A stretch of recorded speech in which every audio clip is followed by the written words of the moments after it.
Laurent, what were the challenges during this afternoon's qualifying session? It was a difficult qualifying. I think it was very intense for all teams. It's a sort of qualifying where you need to make a lot of calls. Some of the ones we made today worked, some others worked less. So altogether, it's a bit frustrating because we got both cars into Q3, and then we were confronted with a tough choice. On one side, you have the track still being dry, and there is a golden rule that says that you should go for that track until it is dry. On the other side, we were expecting heavy rain imminently, and therefore, in the end of the day, we have splitted our cars. So you always know at that very moment where your cars are going out that depending on the exact timing of the rain, it's going to be one happy man and one unhappy man. And that's exactly what happened. The rain came probably a minute too late for Charles, and it was probably the right timing for Carlos, who was second on track. Altogether, it's the way it is. P5 and P10. It's the start of a long weekend with both the 100k tomorrow and the 300k on Sunday. So we'll be fighting back to get back to fight for better places. We seem to be in a slightly better place compared to what we were seeing last weekend in Mexico. So let's see.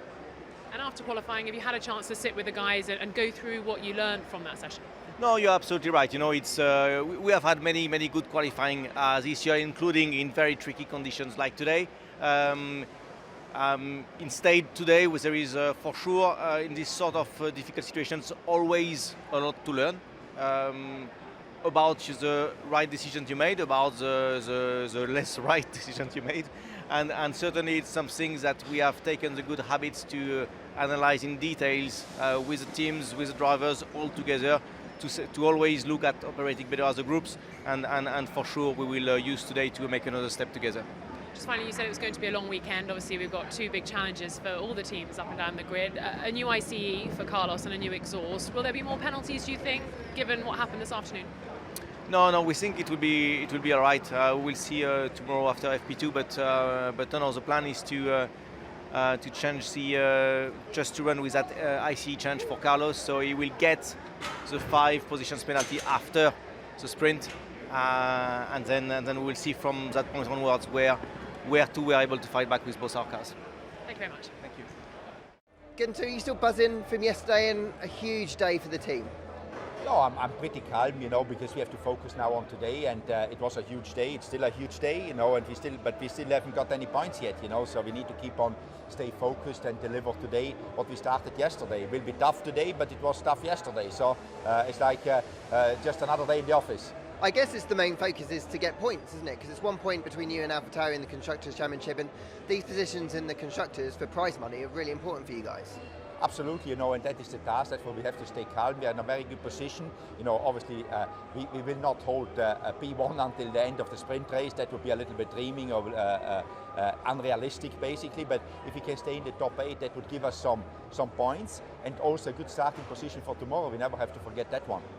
Have you guys looked back on a lot of old footage and seen how, like, when underdogs perhaps have started at the front, how they've kind of managed the race? Because it is difficult when you've got such a performance differentiator, isn't it, between the cars at the front of the grid? No, I didn't watch any movies, sorry Laurent, to disappoint you there, but I'm sure Kevin is very good at analyzing how he needs to start and how the other ones are doing, so I think he's doing the same today. He has got a small advantage today, he's in P1, so yeah. So yes, they are coming from the back basically, but the biggest thing is not to make mistake, hopefully, and just drive home and not make any mistakes with the car, that we have mechanics issue and something like this, so just staying focused and getting the best out of it. That is number one today. Okay, so and just finally for Kevin, it's such a great story, isn't it? He's obviously come back this year, a year out, didn't think he was going to get the chance. You've always believed in him, you've always known he was quick, and he's managed to get the job done. Yeah, and I mean, after the summer break, his races were not, easy for him. We had some downs, but he recovered again. Yesterday when he counted, he was on the ball. And his relationship with his new race engineer Mark Slade seems to be working pretty well. It gives him the the calmness he needs. You know, he knows that somebody is looking after him very close. And yesterday it worked out. I mean, the team made the right decision. Mark sent these decisions to Kevin. Kevin just had to think to do a quick lap, nothing else, and that is very important. First question's about Oscar. I know that you've been having talks with Alpine about potentially releasing him a little bit early so you can start working with him. What's the latest on that? Yeah, I can confirm that. I'd say we found a settlement agreement with all parties involved, which enabled us to do a private test recently with Oscar in our old car in Paul Ricard, and enables us as well to start officially working with Oscar then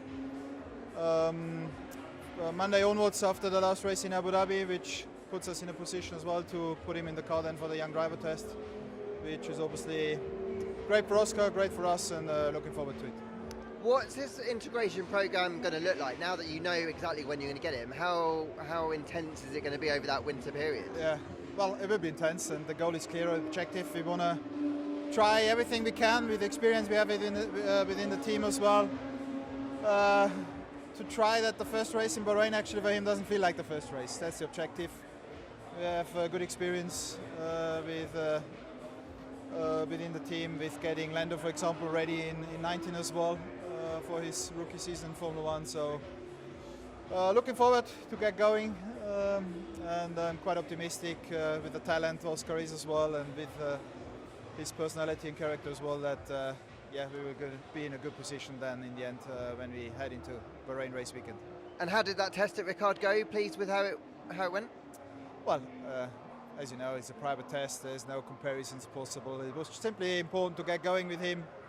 All went according to plan, and yeah, not a lot more to say really about it. Now, you mentioned Lando. He looked pretty unwell when he came to the track yesterday, but yet again delivered a mega job. What do you make of that? Yeah, no, obviously a great outcome for us, finishing in P4 yesterday in qualifying. It's not a secret that Lando is performing well in these conditions. He has shown that several times in junior categories and also in F1 already. Yeah, it was just impressive how he was pulling it off all 3 sessions yesterday, considering also that he was still a bit low on his energy levels, but he again looks a bit better today when I saw him in the morning. So yeah, looking forward to the rest of the weekend, and then hopefully also on Daniel's side of the garage we can make another step in terms of performance for today and make up some positions.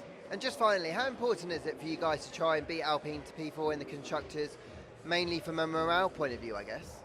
Yeah, all we have in mind is the sporting competition. We wake up in the morning because we want to beat our competitors, and that's why we give it all these next 2 race weekends to try to stay in this battle for P4 until the last lap in Abu Dhabi.